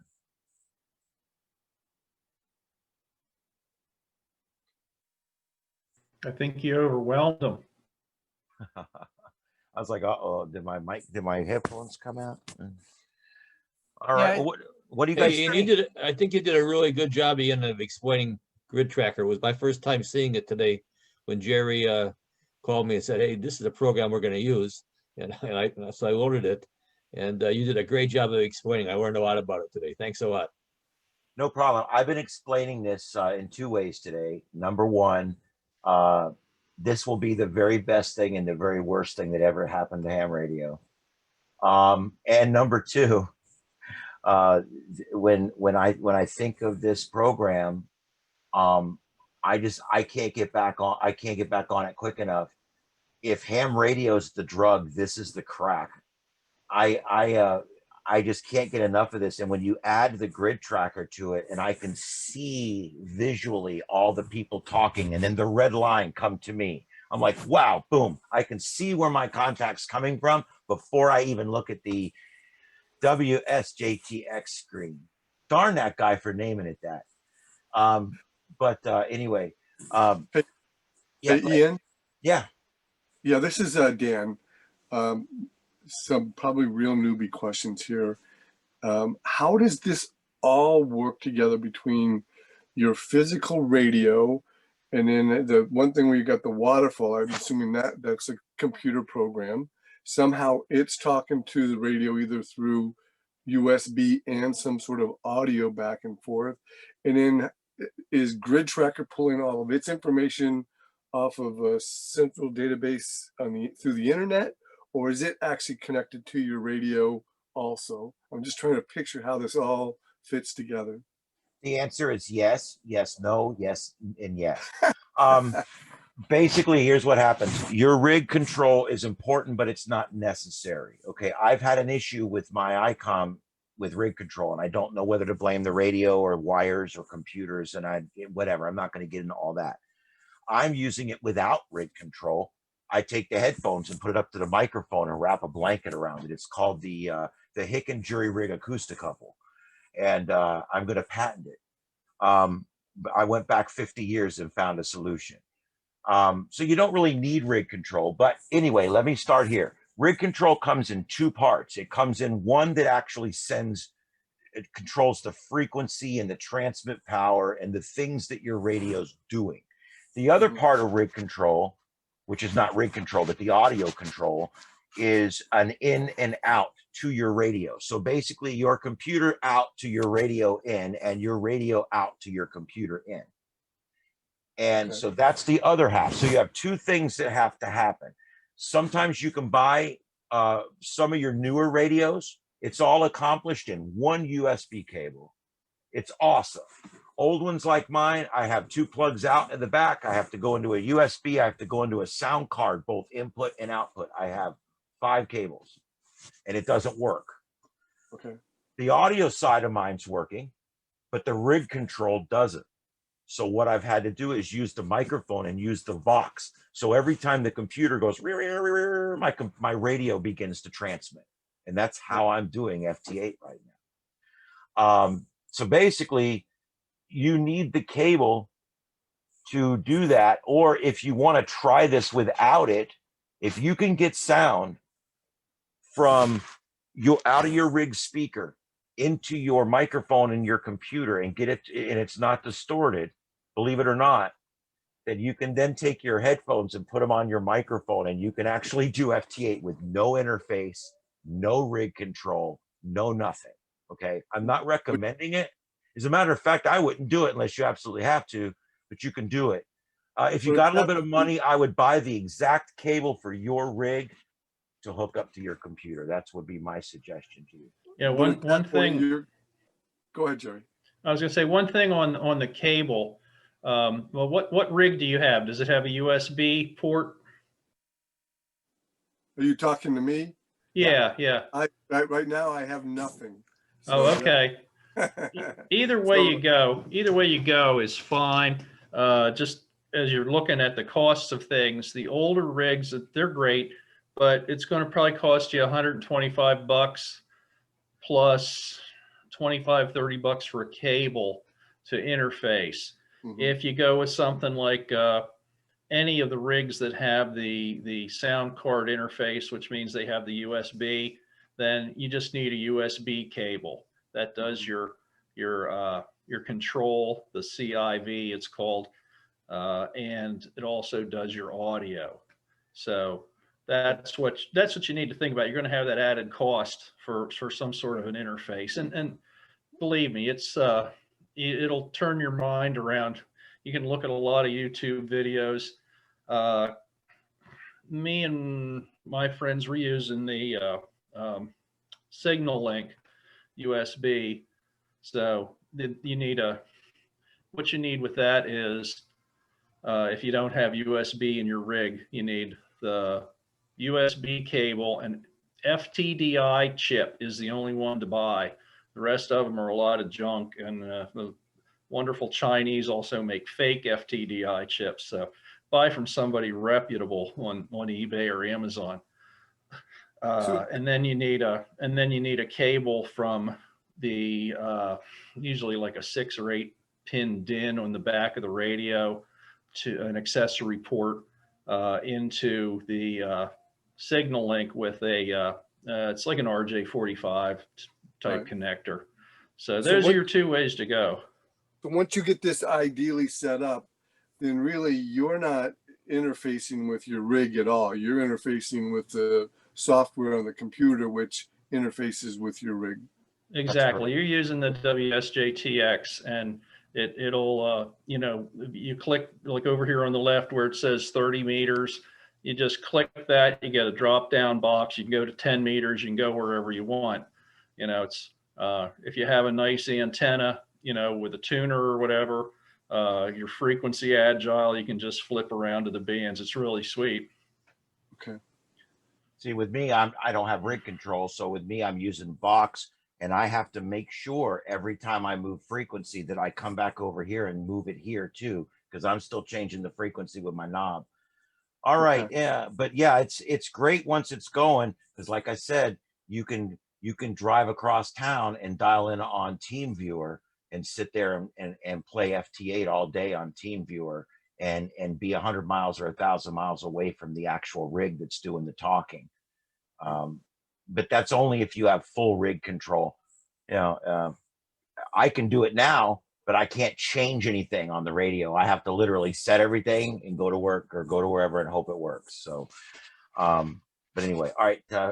Who's next? Anybody else? Anybody discussion? Anything we can talk about?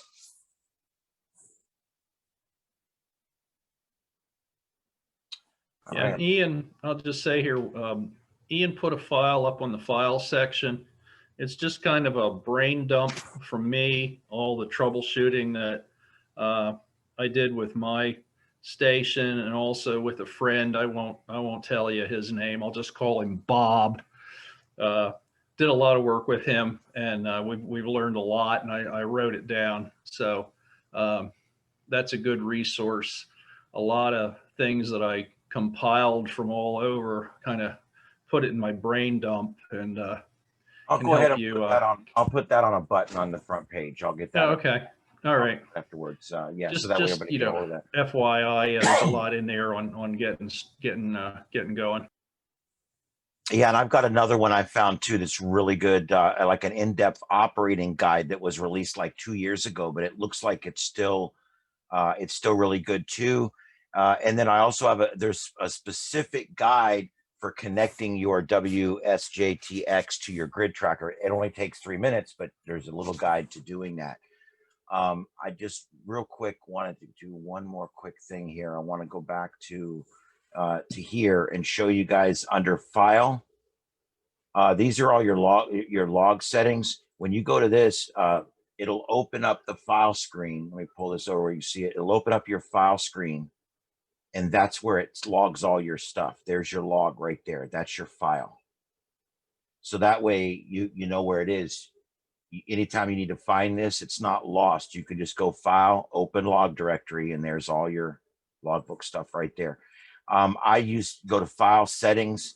I use this screen a lot. This is all your settings are right here. For general settings, some stuff that I like to do is display distance in miles. I set that one. TX, and let's see here.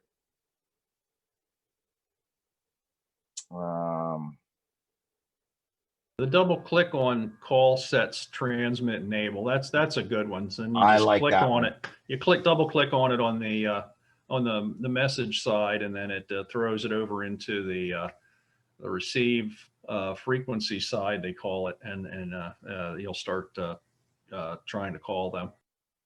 Yeah, that saves you a click, because now when it goes to 13, 14 seconds, all of a sudden they start popping up, and you only have like 2 seconds to see something you want and pounce on it. And when you see it pop up, all you have to do now is double click it. You don't have to turn the enable on, the transmit enable. You just double click on it, like he said, and it will try to call the guy. And that gives you the ability to pounce a lot faster. So I suggest turning that one on. Double click on call sets TX enable. Trying to see which other ones that I changed in here. Everything else is pretty much default. Yeah, everything else is pretty much default there. You just put your grid square and your call in there. And then under radio, mine is set to none. Notice that mine is not set to anything. I'm on Vox. That would be set for your rig right there.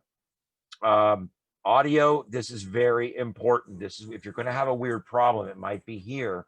This is where you tell it which input and which output to use. And notice, like for me, I have a number of them. I have a number of different sound cards and things hooked up here. So you just have to make sure that you have that set on the right two things. And then, Ian. Yeah. One thing on that, if you're not sure, if you go into, oh, no, that's for the, I'm sorry, that's for the COM port. Yeah, sorry. If you're looking for the COM port for the radio screen, you can unplug your USB, and that COM port will go away. So there's a lot way to on make that. sure make sure you're in the you right, got the right COM one. port. Yeah. Yeah. So I'm sorry. There's a lot on all this stuff in my file too. Let's see here, and then the reporting, on the reporting tab, if you click this one here, clear DX call and grid after logging, if you click that, seems to help GridTracker not get bogged down and not show old stuff. That was a suggestion I found in the stuff, and it's in there to do that in the connecting GridTracker link over there. And then that's pretty much it. Right there where it says UDP server, that's where you're going to put your information to connect this wsjt-x over to GridTracker. That's where they connect. That's the part right there. And then the frequencies, you don't mess with anything there. It's all set. Everything was set on the right frequencies. Colors, this is pretty cool. This is where you set the different colors so that, oh, it's a new continent. It's red. Or if it's a new continent, but it's on a different band, it would be pink. And you can see they're all different colors there. And notice I set CQ in message to dark gray. I do that because if it doesn't meet any of the other criteria on this page, then that means it's someone I've already got and I don't need to get them again. So I set it to gray. And that way I don't ever hit them again. Unless I need to, or they need to hit me, it's fine. But I'm just saying I don't need to hit somebody I've already hit. So I set the second to last one, the one here right above transmitted message. I set that one there, the CQ in message. I set that to some obscure dark color that I ignore, because those are people, those are call signs I've already got. I don't want to waste people's time. So, and then everything else here is something I don't have yet. Okay. And they come up in order. The top one here, this red, that's when you're actually getting a call with your call sign in it. It'll come up that red color. And then that's pretty much it. I don't think I changed anything under advanced. So that was everything there. Ian, on that page, the only thing I've ever used it for was like field day under special operating activity. You can click that and then click ARR field day because they use different format messages. But you know, unless you're in one of these contests that's listed there, you don't use that. But just so you know that that's there. That's cool. I did not know. Okay, I see what that's for now. All right. So, and that's cool because I eventually will do another contest with this, because the first one I didn't get logged right, and that's probably why. Okay. And what was the other thing I wanted to show you in here? Could I ask a question? Sure. Just want to back up a little bit. I think this question is more for Jerry, because it was Jerry talking before about the connection on older rigs, and I spent the last few minutes just looking in my manual. I have an older Kenwood 570 that has a 9-pin connection in the back. Jerry, do I need to connect that to an FTDI chip, or do I just need a 9-pin cable that connects to, that has a USB on the other end, and then plug that into my computer? Do I need the FTDI chip to make this work? Well, you've got two things going on. You've got the rig control, and that's the FTDI USB to serial cable. Okay, that's just for your rig control, setting the frequency, kicking it into transmit and such. Okay, the other thing you need for the you said it's an 8-pin DIN, I think. That you can go on to, if you want to go for this is what I do, so I'll tell you my experiences. I use the Signal Link. So you go to Signal Link's page and you look around, and then you find the cable that you need to plug into that to go to the rig. So, it'll say, okay, for that Kenwood, you need an 8-pin, So where does the FTDI chip kick in on all this? That's a USB to serial port converter. Believe it or not, in this day and age with the USB, all this stuff for the rig control sets up as if it was serial port. So that's what you need that for. It's two things: rig control and the sound, getting back and forth through the sound card. In the newer rigs, that's all built in. In the older rigs, you just need to get yourself a Signal Link, or MFJ sells them. There's a number of them out now, but then you just have to get the correct cable for your rig, unless you want to build it. And I think it's important to think of it. It's literally two completely separate functions. You've got sound in and out of your radio, and you have rig control. It's two completely separate things. And even though sometimes they're sold like an octopus wire where it goes everywhere all at one time, because I've got one of those, it's still two completely separate functions that are going on: rig control and audio in and out. Yeah, and that's important if you're troubleshooting getting FT8 working, that you keep in your mind what does what, so that you're not messing with the wrong side of it, if you see what I'm saying. If Because you don't it's have funny, rig my control, rig control cable is an audio cable. And where my audio comes in and out of my radio is a DEN plug. So it's confusing because my rig control is actually an audio cable and the audio part of it comes through a DEN plug. So it's confusing right off the start. So well, you just gotta go, you gotta look in your manual and Yep. see what's what and go with and it. another thing, I'm going to tell you guys another thing that I can't believe ICOM does it. Yazoo does it. They all do it. You'll have 2 or 3 plugs that look the same on the back, but only one does what you need it to do. Now, usually it doesn't cause damage, but you really do need to check and make sure you got the right plug, because on mine, I got 2 DEN plugs, but only one works for the audio. And I have 2 audio plugs, but only one works for rig control. So if you don't check your manual, you're right off, I'm off right off there. So Yeah, this is Dan, KD7ACB. I think he said he had a TS570. I think he That's said, correct. and if I'm not mistaken, I think that radio has a 9-pin serial port on the back of it. It does. Okay, so that is going to be your rig control port. And then your other 9-pin DIN or I think you said 9-pin DIN, that's your audio. So what you have to, this FTDI serial converter that they're talking about, you want a cable that's got a 9-pin, I believe the port on the radio is a male. So you're going to want a 9-pin serial female on one end of it. And then you go to USB on the other end of it. And that's going to be for your rig control. You plug that into your computer, it assigns it a COM port. And then for your audio, like some of the guys on here have been explaining, and I use one too, the Signal Link. That's really the best way to go if you have the money and you can do it, because it isolates your radio from your computer and can eliminate ground loops and a bunch of other stuff. And Signal Link sells the cable, Tigertronics. You go to their website or just call them up and say, yeah, I got a Kenwood TS570. I want to get a Signal Link that's set up for that, and they can point you in the right direction. So I hope that takes some of the confusion out of it. That does, very much so. Thanks for the info, guys. Appreciate it. Yeah, happy to help. yeah, and that signal link's something I just want to do that too and just avoid the mess. Yeah, we'll talk to you about that later. We might be able to give you one to test with.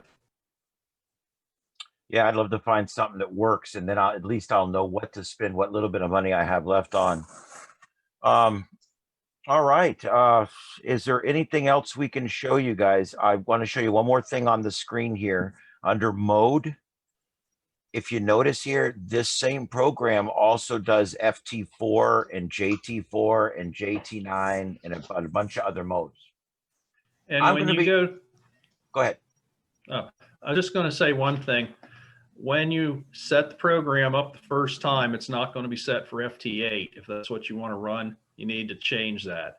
Another thing that we've learned the hard way. And when I'm going to change it to another one and show you what happens if I change it to FT4, and notice the frequency changes because FT4 is on a different frequency. So if you're on manual like me, I have to make sure I match my radio to what it says in that black box. But if you're on rig control, it'll change your rig over to whatever frequency FT4 is operating on. Now, see, for me, I would have to dial this down or dial this up. Now, I doubt we're going to find anybody tonight on FT4, but I've made FT4 contacts. FT4 works twice as fast as FT8. So it happens twice every 15 seconds instead of twice every 30 seconds. And it's pretty cool because if people are on there, you can make 5 or 6 quick contacts in a couple of minutes and go right back to FT8 again. I pop in over there. If I see something, I pop back. But anyway, yeah, some of these modes were actually made for working meteor scatter and bouncing signals off of airplanes, if you can believe that. So they have to be pretty fast. Yeah. I haven't really messed with the other ones, although I've listened to a few of the frequencies and didn't hear much. So I don't know what's there, but FT4 would, if you want to try a second mode on this and the propagation's really good, try FT4 and see if you hear anything over there.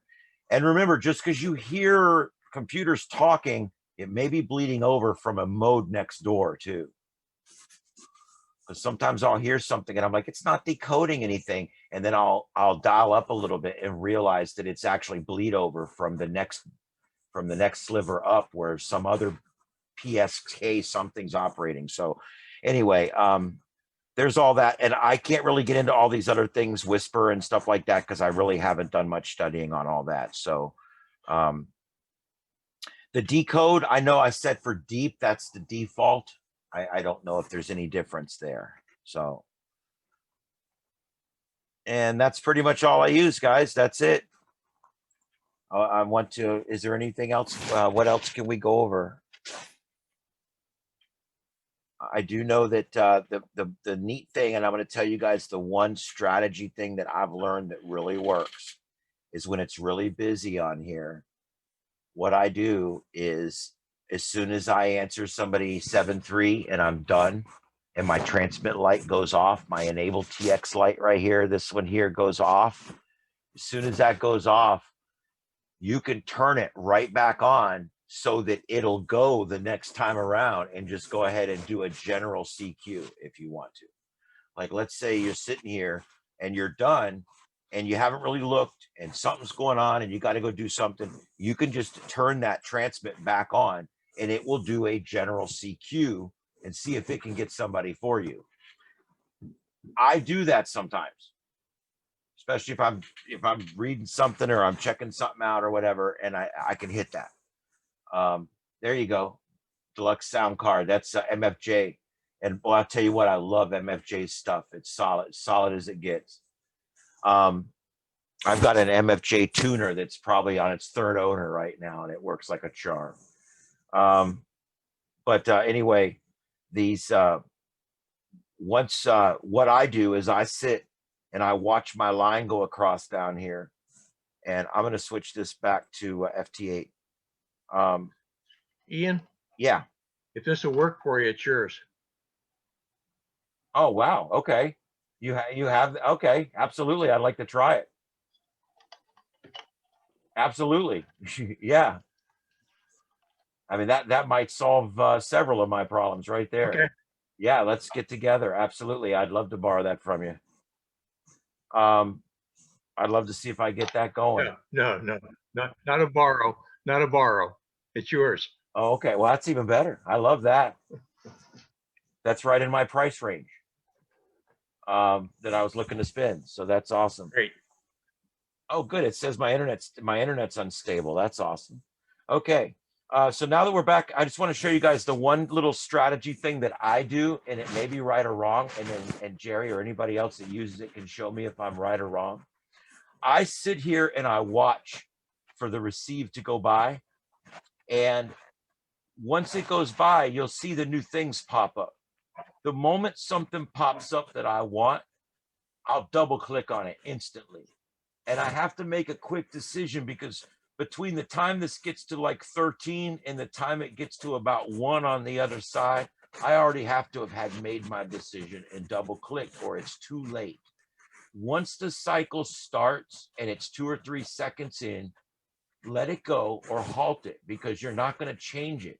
If you double click something else and double click something else and double click something else, which I've done before, it's going to send a hacked up signal and nobody's going to get anything anyway. So if you're late or if you miss it, just hit halt or hit stop or whatever and let it go, and then come back around the next time. Because if you're already 2 or 3 seconds in, it's too late. So what I do is I wait and I see something come up. Like, let's say this red one here, it pops up. The moment I see it pop up, oh, it's Europe, I want it. Double click on it. It turns on my enable transmit. It sends them a transmission right there instantly. That's all I had to do was pick the one I wanted, double click on it on the left screen right here, double click on it, and boom, it'll send it over here, enable the transmit, and start transmitting. That's my trick. And Yep. it's all about watching the stuff pop up and my brain being able to make a decision based on the colors. I don't even sometimes look at the call signs or anything. Sometimes I'll look at like where it says EU or SA for South America or whatever. Sometimes I'll look at that, but for the most part, I'm looking at just the color. If it's red or purple or something like that, it's something I want. That's what I'm going to look for. And I click it. Hey, Ian, there's Yeah. there's a couple other strategies, I guess, with that. Now, I don't use the colors, but you know, I'll watch and click on people. But we're down here under the band activity window where it says CQ only. If the band's really ripping, that'll just show you people that are calling CQ. It won't show you all the other activity. Now, that's good if you want to just look for people who are calling CQ, but sometimes you'll have people, you know, somebody that's relatively a rare call. They may never need to call CQ because everybody's, you know, tailgating on them. So you can watch over here, like where it says KD5HUS. I don't believe you could call him, but you could call C08LY once they say 73. So that's another way. I know Bob uses that a lot to grab people, and he's got a lot more stuff, a lot more states and countries than I do. So you would wait till he sees somebody like this guy here sent the 73. Now I know we wouldn't do it up here. It would only be if it's at the very bottom. But this guy sends a 73, so I can double click on him and notice it brings him down here and it's transmitting to him next. Yep. So he hasn't popped up and said CQ. He's just finishing with the last guy and I'm already pouncing. Wow. The thing is, if you've got, you know, a lot of you guys are new people, but back when we used to operate a lot of voice, that's what you do. You know, you'd hear somebody talking and they'd sign and then you'd give them a call. Right. And, you know, they'd come back to you. So that's another little strategy that you can look at if, you know, if the stuff's not flying by off the screen too fast. And, you know, if you want to stop the screen, if there's, you know, say, okay, well, there's 3 or 4 calls here I want to look at. If you click on monitor, it'll stop decoding and stop the screen. So you can just look at them and then you can restart that. So I don't do that a lot, but sometimes, you know, if I really want to look at something on the screen, I can do that.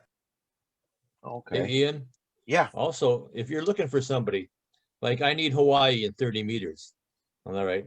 So what I'll do is I'll go down into my CQ box on the lower right-hand side in the bottom, text 6, and between CQ and my call sign, I'll put the letters HI. So when I transmit, everybody knows that I'm just looking for Hawaii. Don't call me unless you're Hawaii. Right. I've seen that with you'll see a USA station that's calling CQDX, and I leave them alone usually because they're looking for that's correct, you know, out of the country. Yeah, so that's a good idea. I've seen that only a couple of times, but that's cool. I think I need Hawaii. See, you need them on 30 meters. I just need them. So yeah, Hawaii is tough. Hawaii and Alaska for me are tough. Yeah, I don't have Alaska either, and I've got 3 other states out there I need to get confirmed too. But there's a few out there. So that's the fun of it. The fun of it is actually finding people you need and trying to find out somebody's on. And this other program here, that your logging program, you know, you can see if somebody's transmitting in Alaska. Okay, yeah. and you can go after them. So, you know, I can see when somebody's in Hawaii, he's transmitting, and I can go after him.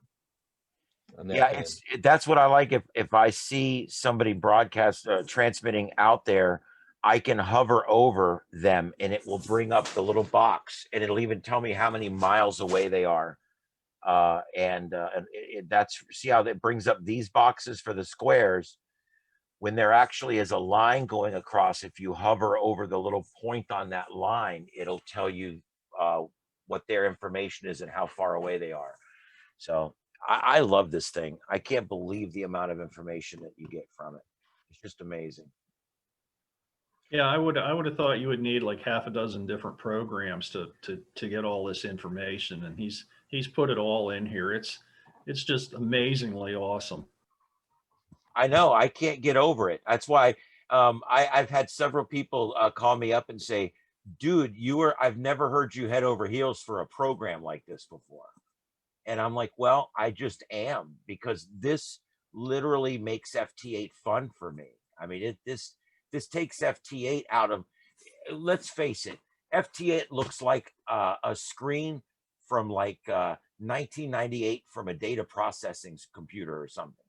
You know, and it's, when you look at it, it's just like numbers and it's rolling by and it looks like a stock ticker. And the GridTracker it gives you a complete graphical representation of every single thing. I love it. So, all right, does anybody have anything else? I don't want to keep everybody if we're done. Guys, I really appreciate it. It's been fun tonight. I hope you guys got something from it. I know I did. I've actually taken a bunch of notes. So, any last words or comments? Yeah, thanks, Ian. You're doing a great job. This was a great presentation, and I was glad I could help you out. And I really appreciate it, because I needed people that know more about it than me, because I'm kind of new. But yeah, all right. Well, I really appreciate it, guys. I'm going to chop out parts of this, if not the whole meat of it anyway, and present it online so we can go back and people can go back and watch it. All right, guys, I really appreciate it. Thank you very much. And I guess everybody have a great night out there. Okay, great job. All right, I'm going to close the net. KO4 EFS clear.